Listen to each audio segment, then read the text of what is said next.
प्यारे बच्चों, आज हम एक नज़म पढ़ेंगे जिसका नाम है रेल का सफ़र। न गुंजाइश को देख इसमें, न तू मरदूम शुमारी कर। लंगोटी कस खुदा का नाम ले, घुस जा सवारी कर। अबस गिनने की ये कोशिश कि है कितने नुफूस इसमें, कि निकलेगा ज़रा तू देख तेरा भी जुलूस इसमें।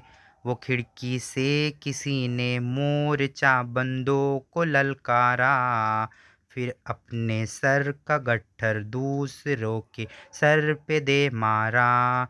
ये सारे खेत के गन्ने कटा लाया है डब्बे में, वो घर की चारपाई तक उठा लाया है डब्बे में।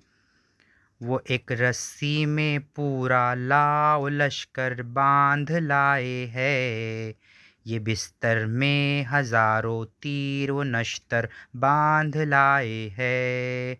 सुराई से गड़ा रोटी से दस्तर खान लड़ता है, मुसाफिर खुद नहीं लड़ता मगर सामान लड़ता है।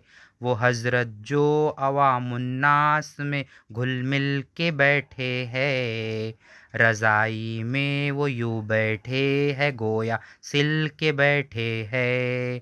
वो आ पहुँचा कोई चिमटा बजाकर मांगने वाला, बहुत मकबूल है लोगों में गाकर मांगने वाला।